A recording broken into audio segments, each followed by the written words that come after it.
नमस्कार,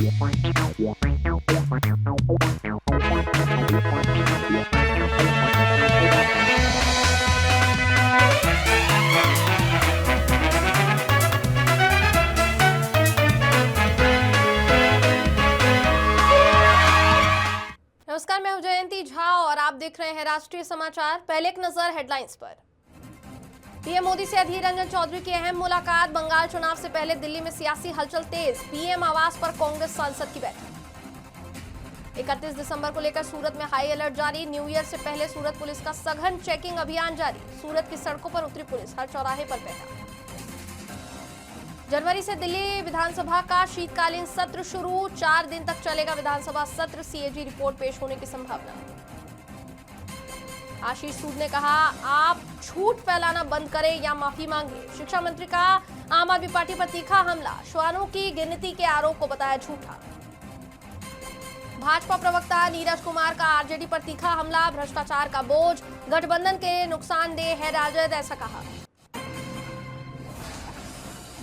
कांग्रेस सांसद अधीर रंजन चौधरी ने नई दिल्ली में प्रधानमंत्री नरेंद्र मोदी से उनके आधिकारिक आवास पर मुलाकात की है और ये खबर चौंकाने वाली इसलिए है क्योंकि बंगाल में विधानसभा चुनाव मुहाने पर आकर खड़ा है।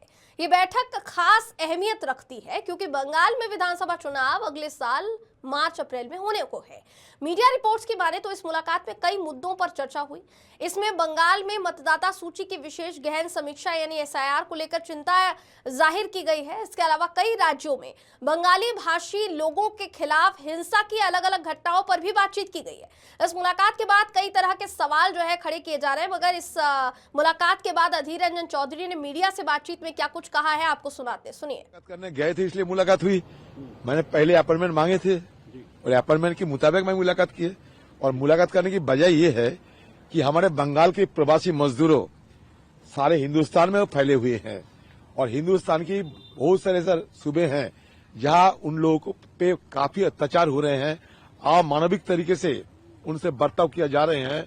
और यही नहीं, अब ओडिशा में कुछ दिन पहले हमारे डिस्ट्रिक्ट मुर्शिदाबाद की एक प्रवासी मजदूर जुएल शेख, उनको पीट पीट कर मौत की घाट उतारे गए हैं और वो भी उड़ीसा की संबलपुर डिस्ट्रिक्ट में।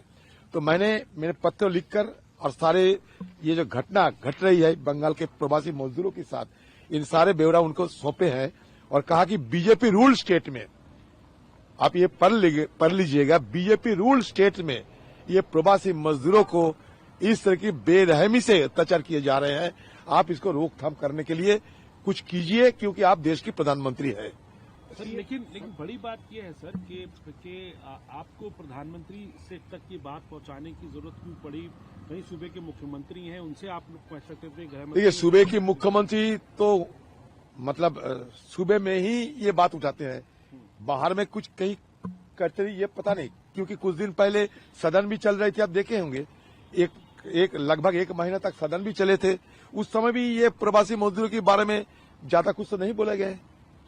मैं प्रवासी मजदूरी के बारे में कहा। मैंने इसके साथ साथ जो मतुआ संप्रदाय के लोग हैं बंगाल में, जिसको डर है कि एसआईआर के चलते उसके नाम निकाला जाएगा, हटाया जाएगा, उनके बारे में भी प्रधानमंत्री जी के। बुलेटिन में आगे बढ़ते हैं। खबर सूरत से। सूरत पुलिस कमिश्नर के निर्देश के बाद शहर भर में पुलिस सड़कों पर उतर आई है। 31 दिसंबर की रात को लेकर शहर के अलग अलग इलाकों में व्यापक पुलिस तैनाती की गई है। सूरत की डिप्टी पुलिस कमिश्नर निधि ठाकुर अपनी टीम के साथ खुद फील्ड में उतरकर जांच अभियान चला रही है। इस विशेष चेकिंग अभियान में सूरत एसओजी पुलिस भी शामिल हुआ।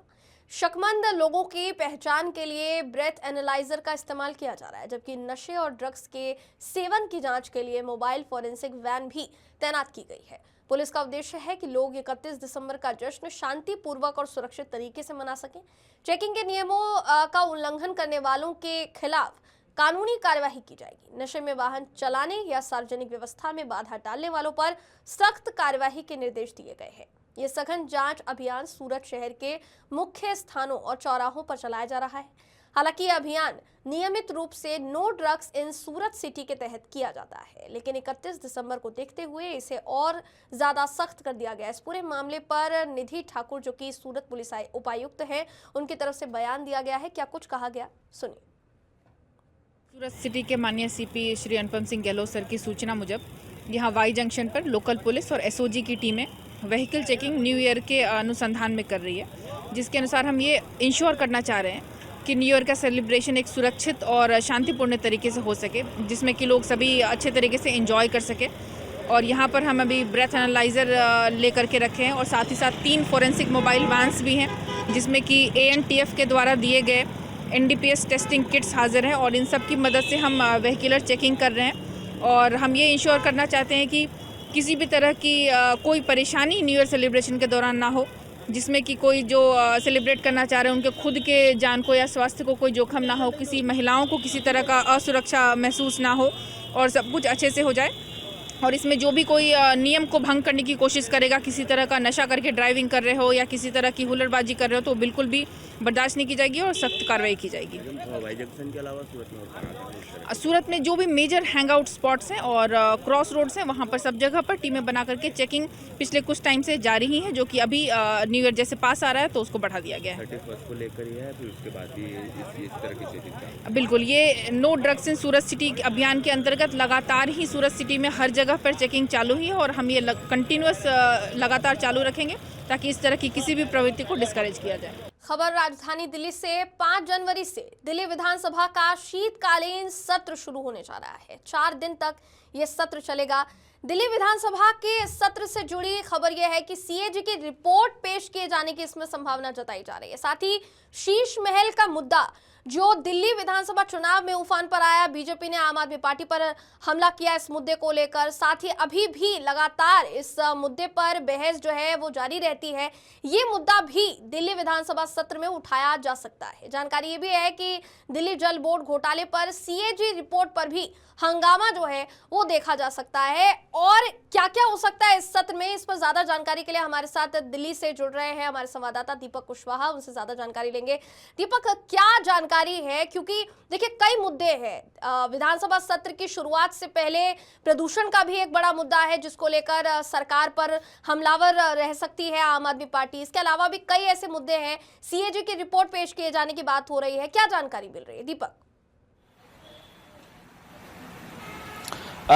बिल्कुल, देखिए 5 जनवरी से दिल्ली विधानसभा का जो शीतकालीन सत्र है वो शुरू होने वाला है। ये शीतकालीन सत्र जो है वो 4 दिन के लिए रहने वाला है, लेकिन इस शीतकालीन सत्र के दौरान जो ये 4 दिन जो रहने वाले हैं काफ़ी महत्वपूर्ण रहने वाले हैं, क्योंकि इन 4 दिनों के भीतर जो है कई ऐसे मुद्दे जो हैं वो सत्र के दौरान जो है वो चर्चा में रहने वाले हैं। सबसे पहले प्रदूषण का जो मामला है दिल्ली का सबसे बड़ा मामला है और ऐसे में क्योंकि सरकार ने भी ये कहा है कि प्रदूषण को लेकर जो है इस सत्र में जो है वो चर्चा की जाएगी। तमाम जो बातें हैं प्रदूषण को लेकर उस पर जो है चर्चा विस्तृत रूप में जो है करने वाले हैं। लेकिन दूसरी ओर जो 2 बड़ी मुख्य बातें हैं, क्योंकि इस सत्र के दौरान जो है CAG रिपोर्ट भी जो है वो पेश की जाएगी और CAG रिपोर्ट जो है वो काफी महत्वपूर्ण हो जाती है, क्योंकि 2 ऐसे बड़े मुद्दे, जो एक शीश महल का मुद्दा और दूसरा जो है दिल्ली जल बोर्ड घोटाला। आपको याद होगा कि शीश महल का मुद्दा चुनाव से पहले, दिल्ली चुनाव से पहले काफी ज्यादा जो है वो गंभीर था दिल्ली के अंदर, क्योंकि जिस तरीके से भारतीय जनता पार्टी ने शीश महल के मुद्दे को चुनाव से पहले एक बड़ा मुद्दा बनाया और उसको लेकर वही एक बड़ा मुद्दा था जिसमें आम आदमी पार्टी को जो है काफी ज्यादा नुकसान इस शीश महल के मुद्दे से मिला था। मैं आपको बता दूं कि जब शीश महल का मुद्दा जब हुआ था तो उसमें मुख्यमंत्री के जो आधिकारिक जो आवास था उसके निजीकरण को नवीकरण बनाने के लिए जो उसमें खर्च आया था उसमें ज्यादा बढ़ोतरी जो है वो पाई गई थी, जिसको लेकर लगातार भारतीय जनता पार्टी जो है आम आदमी पार्टी पे हमलावर बनी हुई थी, क्योंकि 7.9 करोड़ की लागत जो थी मुख्यमंत्री आवास पे लगनी थी। लेकिन जब जब चीजें पूरी हो गई, क्योंकि जिस तरीके से उसमें भव्यता उस आवास के अंदर दिखाएगी, नवीकरण में बड़े बड़े प्रोजेक्ट्स के साथ जो बड़ी बड़ी चीजें जब उसमें दिखाई गई, तब 33.66 करोड़ जो ये पूरा इन्वेस्टमेंट जो था वो मुख्यमंत्री आवास पे पाया गया, तो उसको लेकर लगातार भारतीय जनता पार्टी जो है वो हमलावर थी। लेकिन दूसरी ओर एक और बड़ा मुद्दा जो है इस सत्र के दौरान जो है जो है वो सीएजी रिपोर्ट जो पेश की जाएगी। वो दूसरा मुद्दा है दिल्ली में दिल्ली जल बोर्ड घोटाला। इस घोटाले में आपको याद होगा कि सत्येंद्र जैन की गिरफ्तारी जो है एनफोर्समेंट डिपार्टमेंट यानी ईडी की तरफ से की गई थी, जिसमें 14 अन्य लोगों के खिलाफ भी जो है चार्जशीट दायर की गई थी। और ये जो चार्जशीट जो दायर की गई थी वो काफी महत्वपूर्ण भी इसलिए हो जाती है क्योंकि जिस तरीके से ये पूरा घोटाला हुआ और इस घोटाले में कई ऐसे बड़े नाम आए जिसमें सत्येंद्र जैन का एक बड़ा नाम निकल के सामने आया था। और तकरीबन इस घोटाले के अंदर ये भी पाया गया कि 17.70 करोड़ रुपए जो थे इस घोटाले की एवज में जो है ईडी ने कहा कि पैसे बनाए गए हैं। तो ये भी एक बड़ा मुद्दा रहने वाला है और यही कारण है कि लगातार भारतीय जनता पार्टी और दिल्ली, क्योंकि आपकी दिल्ली सरकार जो है वो भारतीय जनता पार्टी की है, तो अब ये कह रही है कि सीएजी रिपोर्ट जो है इन दोनों मुद्दों को लेकर जो है सत्र के दौरान पेश किया जाएगा। और पेश के अंदर तमाम जो बातें जो अभी तक हुई, क्योंकि सीएजी रिपोर्ट वो होती है कि किसी राज्य या केंद्र सरकार के द्वारा कितना खर्चा हुआ, कितना व्यय हुआ, कितना इनकम था, उसकी पूरा प्लानिंग क्या थी, वो तमाम चीजें जो है सीएजी रिपोर्ट में रहने वाली है। तो उसका एक ब्यौरा विस्तृत रूप से जो है वो इस सत्र के दौरान पेश किया जाएगा। जी दीपक, पिछले दिनों देखा गया था कि परवेश वर्मा ने इसको लेकर बाकायदा प्रेस कॉन्फ्रेंस की थी और उन्होंने ये कहा था कि अगर आम आदमी पार्टी ने काम किया होता दिल्ली में तो शायद हमें इतनी बड़ी फाइलें लेकर बैठना नहीं होता। वो पूरी फाइलों की कतार जो है वो लेकर अपने साथ बैठे हुए थे। तो क्या आपको लगता है कि सीएजी का जो मुद्दा है वो भारी पड़ेगा या फिर प्रदूषण का जो मुद्दा है वो इस पूरे सत्र के दौरान भारी पड़ सकता है? क्योंकि सत्र भी ज्यादा बड़ा नहीं होने वाला है, तो कोशिश यही होगी कि कम समय में जितना ज्यादा आक्रामक सरकार रह सके उतना रहे। दीपक, देखिए, क्योंकि देखिए 4 दिन का इस सत्र रहने वाला है और इस चार दिन के अंदर जो है हंगामे के आसार काफी ज्यादा है और सरकार ये पूरा मूड बनाकर बैठी है कि इस बार इस 4 दिन के सत्र के अंदर सीएजी रिपोर्ट है वो जरूर पेश किया जाए। आपने परवेश वर्मा की बात करी, सिर्फ परवेश वर्मा ही नहीं बाकी अन्य औरों की भी बात करें, चाहे भारतीय जनता पार्टी के जो दिल्ली के जो अध्यक्ष हैं उन्होंने भी सीएजी रिपोर्ट को लेकर एक बड़ा मुद्दा बनाया। आपको याद होगा कि दिल्ली के अंदर शीश महल और दिल्ली जल बोर्ड को लेकर बीजेपी ने काफी बड़े बड़े प्रोटेस्ट किए और शीश महल का मुद्दा ही खास तौर पर जो है जो चुनाव हुए विधानसभा चुनाव से पहले एक बड़ा मुद्दा बन गया था और यही जो सबसे बड़ी कमजोरी जो थी वो अरविंद केजरीवाल और उनकी पार्टी के लिए बनी। हालांकि प्रदूषण के मामले में चाहे वो आम आदमी पार्टी की सरकार रहे चाहे भारतीय जनता पार्टी की सरकार रहे, दिल्ली के अंदर प्रदूषण का स्तर ज्यों का त्यों बना हुआ है। अब जब आम आदमी पार्टी की सरकार थी तब भारतीय जनता पार्टी जो है लगातार उन पे हमलावर रहती थी। अब बीजेपी की सरकार है तो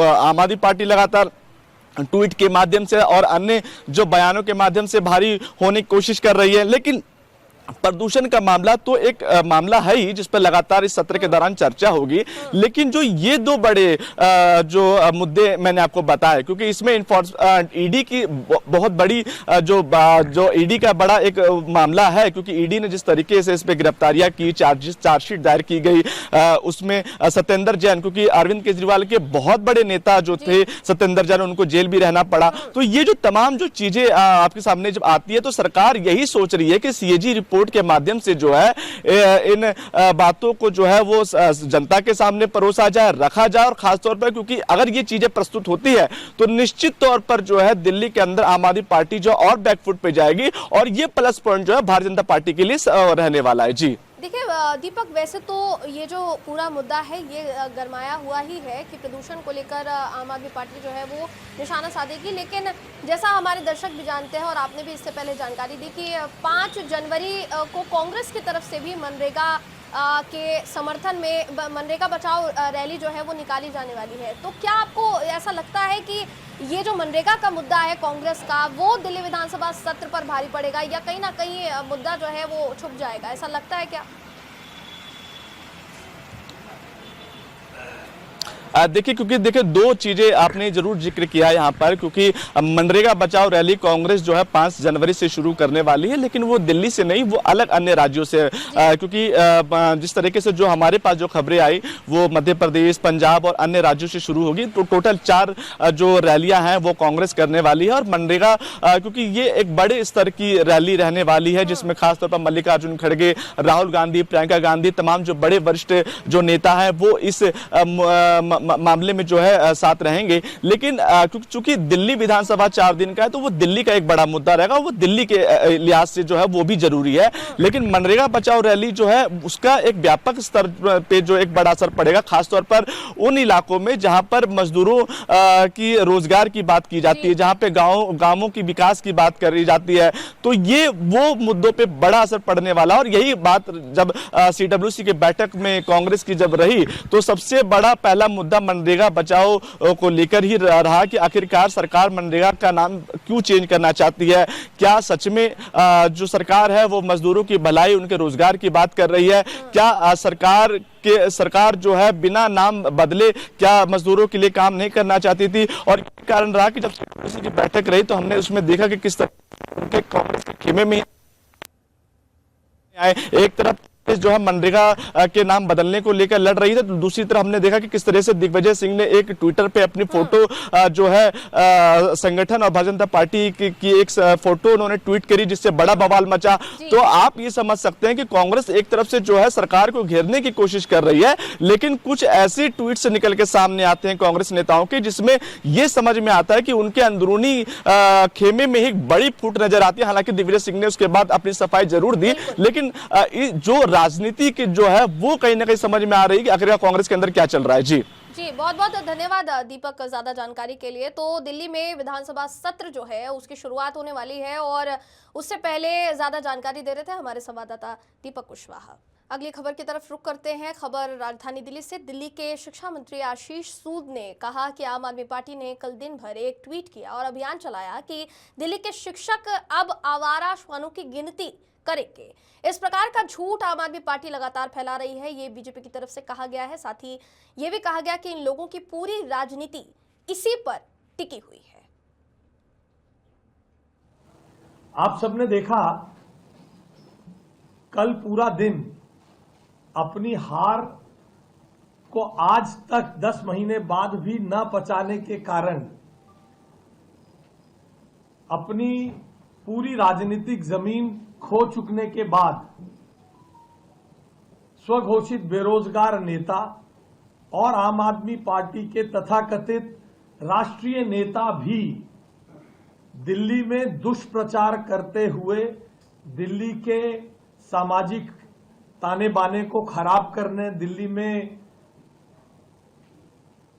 गलत वातावरण बने, इसके लिए दिन भर ट्वीट करते रहे। दिन भर एक ट्वीट चलाया गया, सोशल मीडिया पे एक कैंपेन चलाया गया कि दिल्ली के शिक्षक करेंगे कुत्तों की गिनती, आवारा कुत्तों की गिनती। इस प्रकार का झूठ आम आदमी पार्टी लगातार, इसमें आम आदमी पार्टी के दिल्ली के नेता, दिल्ली से राज्यसभा के सदस्य संजय सिंह सरीखे लोग भी इस झूठ को फैलाने में लगातार लगे रहे।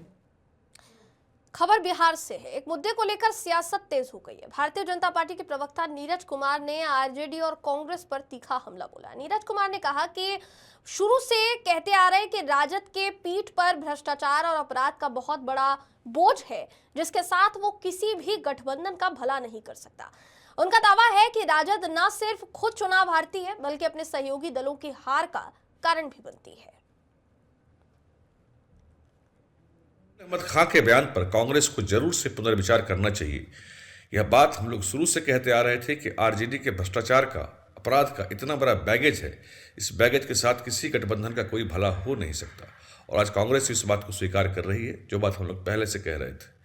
तो अच्छा है, कांग्रेस की नींद खुल रही है, देर से ही खुल रही है, लेकिन मुझे नहीं लगता कि कांग्रेस की इतनी ताकत बची है, ना ही इतनी उसकी औकात बची है और ना हिम्मत बची है सच्चाई को जानने के बाद भी वह लालू यादव का, तेजस्वी यादव का झोला टांगना बंद कर सकते हैं। उनकी बिहार में चूंकि जमीन बची ही नहीं है, तो उनकी अपनी कोई हैसियत उस पार्टी की रही नहीं, तो वो इस तरह की हिम्मत, सच्चाई को समझते हुए भी उन्हें आंख बंद करना पड़ेगा। यह उनकी मजबूरी होगी। खबर सूरत से। नए साल 2026 के स्वागत से पहले सूरत पूरी तरह अलर्ट मोड में है। पुलिस कमिश्नर अनुपम सिंह गहलोत ने साफ संदेश दिया है कि जश्न मनाइए, मगर कानून की सीमा में रहकर। 31 दिसंबर की रात शहर भर में करीब 7000 पुलिसकर्मी, होमगार्ड, जीआरडीए और एसआरपी की टुकड़ियां तैनात रहेंगी। संवेदनशील इलाकों, फार्म हाउस, पार्टी प्लॉट्स, समुद्र तट, इन सभी पर विशेष निगरानी रखी जाएगी। सुरक्षा के लिए पुलिस ने AI युक्त 50 से ज्यादा CCTV कैमरे और 20 हाई डेफिनेशन ड्रोन तैनात किए हैं। नशे में ड्राइविंग रोकने के लिए 382 ब्रेथ एनालाइजर और एंटी नारकोटिक्स किट के साथ जांच की जाएगी। 31 दिसंबर शाम से लोग 2025 साल को गुड बाय करेंगे और 2026 का स्वागत करेंगे। सूरत शहर में भी अलग अलग जगहों पे इस तरह के सेलिब्रेशन होता है और उस सेलिब्रेशन में अभी तक 13 एप्लीकेशन भी आई पार्टी प्लॉट्स होटल वगैरह में, और उसके अलावा अन्य जगह पे भी जो कॉमन प्लेसेस है वहाँ भी लोग निकल कर सेलिब्रेट करते हैं। और आपके सेलिब्रेशन में सूरत शहर पुलिस सदैव आपके साथ है, बशर्ते आप नियम का पालन करिए। आप कोई ऐसा कृत्य नहीं करिए जिससे हमारी कोई बहनों को कोई तकलीफ पड़े या आपके जो साथी मित्र वगैरह उनको कोई तकलीफ हो। स्टंटबाजी करना, गाड़ी तेजी से चलाना, इन सब चीज़ों के ऊपर पुलिस की वॉच रहेगी जो है। और उसी के तैयारी के भाग रूप में हम लोगों ने लगभग हमारी 5000 पुलिस के जवान अधिकारी डिप्लॉय किए जा रहे हैं पुलिस शहर में। 45 जगह ऐसी हैं जहाँ पर हम नाकाबंदी कर रहे हैं। 12 हमारी चेक पोस्टें, इन सबको सील करके रखेंगे। कोई गाड़ी तेज चलाए नहीं, आराम से आप आइए और घर जाइए। कोई भी नशाकारक वस्तुओं का सेवन करके आप आए तो आपके ऊपर स्ट्रिक्ट कार्रवाई होने वाली है। हमने 380 जितने ब्रेथ एनालाइजर है हमारे पास, जिसमें 180 ऐसे हैं जो कि बैटन, लाइट बैटन के बेस्ड हैं, जो कि आपको दूर से भी आपको टेस्टिंग हो जाएगी। और लगभग 200 ऐसे हैं जो कि आप मशीन आपके जो ब्रीथ को लेकर जो उसमें टेस्टिंग करेंगे। एंटी नारकोटिक्स किट भी हम लोगों ने क्राइम ब्रांच, SOG और लोकल पुलिस को दिया है, जिसमें अगर आपने हमें लगेगा तो आपको सलाइवा यूज़ करके उसके अंदर टेस्ट करेंगे। अगर उस दिन 31 के दिन अगर कोई भी इस तरह के नशाकारक वस्तुओं को सेवन करके मिला तो उसके ऊपर हम केस दाखिल करेंगे। खबरों का सिलसिला यूं ही जारी रहेगा। देश और दुनिया की तमाम खबरों के लिए देखते रहिए राष्ट्रीय समाचार।